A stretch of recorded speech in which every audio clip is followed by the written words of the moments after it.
Welcome to secret of சமையல். இன்னைக்கு நம்ம பார்க்க போகிறது ஒரு KFC ஸ்டைலில் ஒரு கிறிஸ்பி சிக்கன். இது வந்து பிரெஸ்ட் பீஸ்லேருந்து ஃப்ளாட்டான பீசஸ் எடுத்து செய்யக்கூடிய ஒரு ஸ்டார்டர். இது செம்ம கிறிஸ்பியாக இருக்கும், நல்லா டேஸ்டியாக இருக்கும் சாப்பிட்றதுக்கு. சரி வாங்க இந்த கிறிஸ்பி சிக்கன் KFC ஸ்டைலில் எப்படி செய்கிறது அப்படின்னு பார்க்கலாம். KFC ஸ்டைல் டெண்டர் சிக்கனுக்கு நம்ம இந்த மாதிரி சிக்கன் பீசஸ் எடுத்துருக்கிறேன். நான் வந்து பிரெஸ்ட் பீஸ்லேருந்து இந்த மாதிரி ஃப்ளாட் பீசஸ் தான் வெட்டியிருக்கிறேன். நீங்கள் உங்களுக்கு எந்த மாதிரி வேணுமோ அந்தளவுக்கு வெட்டிக்கலாம். இன்னும் பெரிய ஃப்ளாட் பீசஸாக வேணாலும் வெட்டிக்கலாம், இல்லை சின்னதாக வேணாலும் வெட்டிக்கலாம், அது உங்கள் விருப்பம். இப்போ இதில் ஒரு 1/4 டீஸ்பூன் அளவுக்கு இஞ்சி பூண்டு பேஸ்ட் போட்டுக்கோங்க. ஒரு 1/4 டீஸ்பூன் அளவுக்கு சோயா சாஸ் விட்டுக்கலாம்.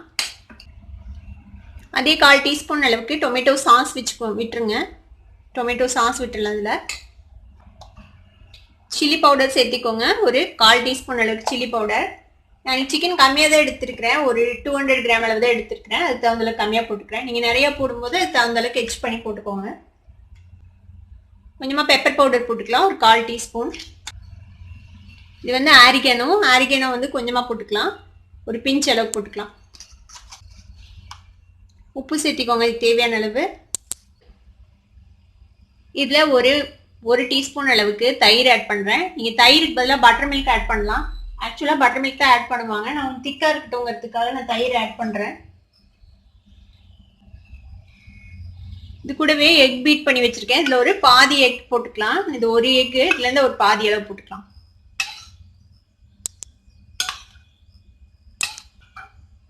இதில் எல்லாம் போட்டாச்சு. இதை மிக்ஸ் பண்ணி விட்டுடலாம். நல்லா மிக்ஸ் பண்ணி இதை வந்து மினிமம் ஒரு 1/2 hour நீங்கள் ஃப்ரிட்ஜில் வைக்கணும். மேக்ஸிமம் ஒரு 4 மணி நேரம் வைக்கலாம். நீங்கள் ஃப்ரிட்ஜில் வச்சுருங்க. பாருங்க, இந்த மாதிரி நம்ம மேரினேட் பண்ணி வச்சிட்டோம். இதை வந்து நான் ஃப்ரிட்ஜில் வச்சிட போகிறேன் ஒரு 1 மணி நேரத்துக்கு. அப்புறம் எடுத்து அடுத்து என்ன செய்யலான்னு பார்க்கலாம். நம்ம மேரினேட் பண்ணி வச்சிருக்கிற சிக்கனை கோட் பண்ணுறதுக்கு வந்துட்டு நான் கார்ன்ஃப்ளேக்ஸ் எடுத்துருக்கிறேன். இந்த கார்ன்ஃப்ளேக்ஸ் வந்து நம்ம க்ரஷ் பண்ணிக்க போகிறோம். இந்த மாதிரி ஒரு கவர் எடுத்துக்கோங்க. க்ரஷ் பண்ணுறதுக்கு இந்த கார்ன்ஃப்ளேக்ஸ் இந்த கவரில் போட்டுடலாம்.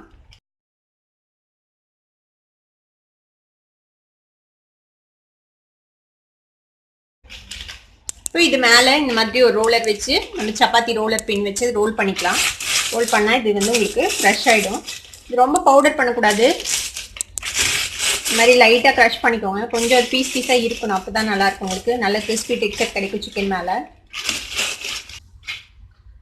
இப்போ பாருங்க, நம்ம வந்து ரோலர் பின் வச்சு ரோல் பண்ணி இந்த அளவுக்கு க்ரஷ் பண்ணிட்டோம் நம்ம கார்ன்ஃப்ளேக்ஸை. இதை இதில் போட்டுடலாம். இது கூட ஒரு 1/4 கப் அளவுக்கு மைதா மாவு ஆட் பண்ணிக்கோங்க. இதையும் நம்ம சீசன் பண்ணோம். இதுக்கு தேவையான அளவுக்கு உப்பு போட்டுக்கலாம். இதில் கொஞ்சமாக பெப்பர் பவுடர் சேர்த்திக்கலாம். கொஞ்சமாக சில்லி பவுடர் 1/4 டீஸ்பூனுக்கு கொஞ்சம் ஒரு 2 சிட்டிக்கு அளவு போட்டிங்கன்னா போதும். இது வந்து ஆரிகேனோ, இதையும் க்ரஷ் பண்ணி இதில் போட்டுடலாம். இதை மிக்ஸ் பண்ணி விட்டுருங்க. நல்லா எல்லா பக்கமும் ஈவனாக மிக்ஸ் ஆகிற மாதிரி மிக்ஸ் பண்ணி விட்டுடலாம். இப்போ நம்ம மேரினேட் பண்ணி வச்ச சிக்கனை ஃப்ரிட்ஜிலேருந்து வெளியில் எடுத்துட்டேன். இப்போ இதை வந்து நம்ம இதில் கோட் பண்ண போகிறோம். இப்போ ஒரு பீஸாக எடுத்து இதில் நல்லா கோட் பண்ணிவிடுங்க. எல்லா பக்கமும் நல்லா ஈவனாக கோட் ஆகணும். நல்லா ப்ரெஸ் பண்ணி நல்லா ஒட்டுற மாதிரி இதை கோட் பண்ணிவிடுங்க, இல்லைன்னா எண்ணெயில் வந்து பிரிஞ்சு போயிடும்.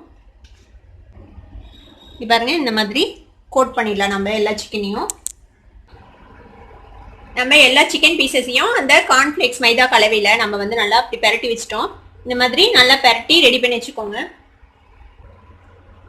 நம்ம டீப் ஃப்ரை பண்ணுறதுக்கு எண்ணெய் காய வச்சுருக்கேன். எண்ணெய் வந்து ஓவர் ஹீட் ஆகக்கூடாது. ஓவர் ஹீட் ஆச்சுன்னா இது வந்து தீஞ்சு போயிடும் மேலே இருக்கிறது. இப்போ மீடியம் ஹீட்டில் வச்சுக்கோங்க ஆயிலை. இப்போ இதை நம்ம போட்டுடலாம் ஒன்று ஒன்றா எடுத்து.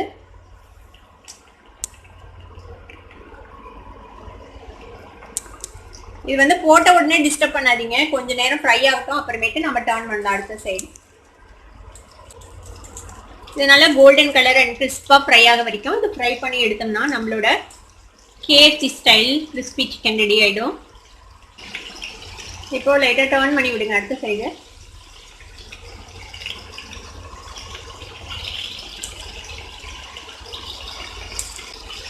இது வந்து மீடியம் ஃப்ளேமில் ஃப்ரை ஆகிறதுக்கு ஒரு 4 to 5 minutes ஆகும். பொறுமையாக நல்லா கிறிஸ்பாக ஃப்ரை பண்ணி எடுங்க. ஸோ ஃப்ரை ஆகிருக்கும் நம்மளோட சிக்கன். இப்போ இதை ஆயில் வந்து எடுத்துடலாம்.